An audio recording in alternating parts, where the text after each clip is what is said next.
हमारे घुटने के अंदर है ना एक कार्टिलेज होता है, कार्टिलेज ख़राब हो गया और मेनिस्कस भी ख़राब हो गया, दोनों चीज़ें ख़राब हो गई मैम।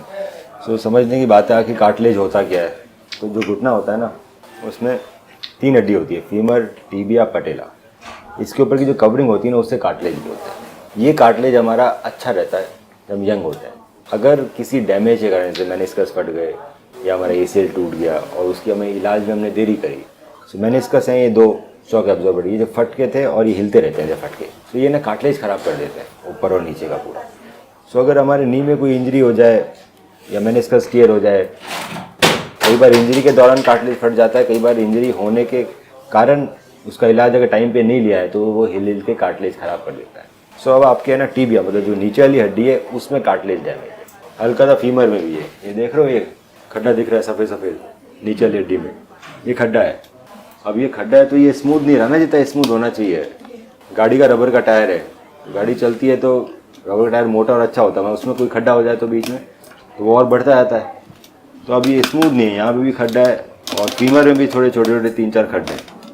ये एक छोटा दिख रहा है मुझे हल्का सा, यहाँ दिख रहा, इधर दिख रहा है हल्का सा। सो फीमर और टिबिया दोनों के अंदर छोटे छोटे खड्डे हैं। अब ये चीज़ आपके घुटने को पूरा ख़राब कर देंगे धीरे धीरे। मेनिस्कस का स्टेटस क्या है, वो भी टियर है जो पुरानी जो पहले जो सर्जरी हुई उसमें रिपेयर किया, कई बार रिपेयर चिपकता नहीं है टाँके लगाने के बाद भी, सो वो भी देखना पड़ेगा। और ये कार्टिलेज के खड्डे ही भरने पड़ेंगे। अब कार्टिलेज के खड्डे भरने के लिए कुछ कुछ जगह ऐसी होती है जहाँ पर कार्टिलेज का खड्डा भरना आसान है, जैसे ये फीमर है ऊपर वाली हड्डी है तो इसके अंदर कार्टिलेज का खड्डा भरना आसान है, हम ओट्स से भर देते हैं। ओट्स का मतलब होता है मैं यहाँ से कार्टिलेज का प्लग निकालूंगा पूरा, OATS सर्जरी बोलते हैं। यहाँ से जहाँ पे कार्टिलेज यूज़ नहीं आता यहाँ से प्लग निकाल के यहाँ डाल दिया। अब यहाँ पे डालना इसलिए आसान है फीमर के अंदर ओट्स का इधर, क्योंकि ये एसेसिबल है।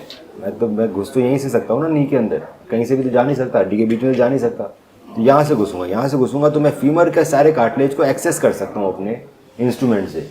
तो फीमर में जो जो डैमेज है हम ओट्स से कर देते हैं। पर जो टिबिया है ना वो नीचे वाली हड्डी है। अब नीचे वाली हड्डी में आप ओट्स कर नहीं सकते क्योंकि एक्सेसिबल नहीं है, उसके लिए या तो रेट्रोग्रेड ओट्स करना पड़ता है नीचे से डाल के, या फिर एक और प्रोसीजर जिसका नाम है ऑटो कार्ट, वो कर सकते हैं। ऑटो कार्ट में क्या होता है, ऑटो कार्ट में फिर हमें एक्सेसिबिलिटी नहीं चाहिए होती है। इसमें तो मैं पूरा बड़ा प्लग निकाल रहा हूँ ओट्स के अंदर।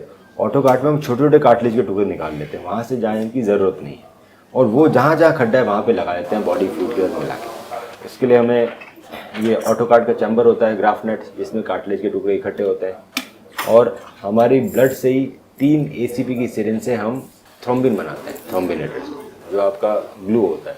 तो इसके अंदर आपका ब्लड लेंगे, ब्लड को से PRP या ACP बनाएंगे। ACP बना होता है ऑटो लोगस कंडीशन प्लाज्मा। वो ब्लड से हम प्लेटेड प्लाज्मा अलग निकालते हैं, वो इधर डालते हैं, इसको प्रोसेस इसको शेक करने का 15-20 मिनट का, तो ह्यूमन ग्लू बन जाता है। वो कार्टिलेज के टुकड़े हम जहाँ पर खड्डा है वहाँ पे लगाते हैं, फिर ह्यूमन ग्लू उसके ऊपर लगाया जाता है तो चिपक जाता है। तो ये एक तरीका है इसको ठीक करने का। ये दोनों होगा तभी आप पूरी तरह ठीक हो पाएंगे। और टिबिया में कार्टिलेज लॉस का सिर्फ यही ऑप्शन है, कोई ऑप्शन नहीं है वर्ल्ड में। ऑर्थो स्पोर्ट्स इंजरी के साथ भी, इंजरी के बाद भी